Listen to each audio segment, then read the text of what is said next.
Hey guys, the Metal Yokai here. Thank you for choosing to spend a bit of your day with me. Today we're going to be reviewing Brand Sacrifice's first full-length God Hand. Now, as I previously mentioned, I absolutely love Brand Sacrifice, and when they released God Hand, it just made me fall in love with them that much more. This album is incredible, and it's got some of the nicest artwork I've sort of seen, and it, I'll just show it to you probably you can know, but it is absolutely beautiful. And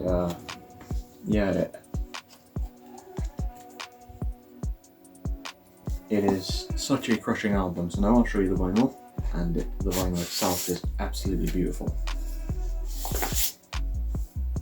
So here we are. It's a clear with some nice splatter. And I will point out a nice little thing for you guys quickly. There is a spelling mistake on the vinyl.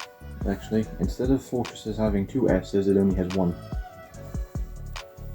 Which to me is a tiny bit funny, but it's, obviously, but here it's spelled correctly. So, track listing for this is Begin, Divinity, Fortress, Charlotte, The Branded, Hell of Swords, Claw Marks, After Image, Beast of Darkness, and God Hand. So, some fun little facts about this album.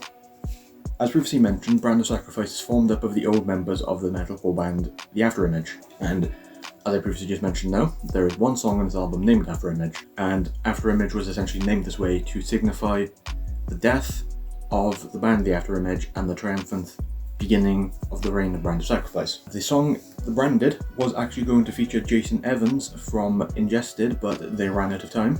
Now that would have been a very interesting feature to see. I would love to have seen how Kyle's and Jason's vocals work together.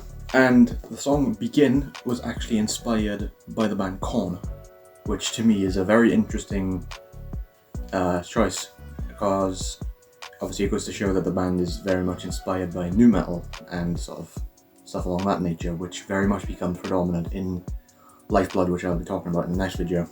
As previously mentioned, the vinyl itself looked absolutely gorgeous. Due to the length of this isn't actually a 35 RPM despite looking like one. This actually spins at 45. My favourite songs off this album are definitely Charlotte, Beast of Darkness, and the title track itself, God Hand.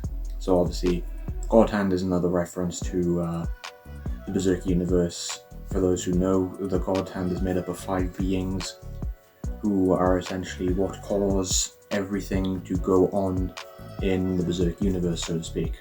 And it's also the main entity that the main character from the series, Guts, is out to kill, so to speak. For this album, if you guys have not checked it out, I would recommend you check out Divinity, Charlotte, and God Hand itself. And to show you the lyric sheet quickly, here it is. Very basic, but it's very nice. I actually really like the artwork right here, obviously being a bit of a smaller version of the main woman from the front of it. So overall, I'd say I would definitely give this album a solid 10 out of 10. For a first full extra length, it is nothing short of crushing. It takes what was already established in the interstice and makes it 10 times better, in my opinion. I'm not saying that I don't like the interstice, because naturally I do. It's one of the best EPs I've ever heard. Due to it being a full length and it being longer, it gives the band a chance to explore more of their sound, and because of that, I think it really helps solidify themselves, so to speak, with their sound. I've seen footage of it, and live it sounds absolutely crushing, and I'm really sad that I haven't been able to see Brand of Sacrifice yet, but I'm hoping I will be able to eventually, because they are an absolutely insane band. So I believe with the spelling mistake I mentioned, I think the band are talking about repressing it and sort of correcting the spelling mistake. Well, it's not a big deal, it's kind of just one of the little funny things that I've noticed, as well as a few other people. My final thoughts on this album are, it's a solid 10 out of 10. It's an absolutely crushing album, and I highly suggest you check it out if you're a fan of Brand of Sacrifice, and you haven't already, or you're just a fan of heavy deathcore in general. Thank you guys for watching. Thank you for choosing to spend a bit of your day with me, and I really hope to see you guys in the next video.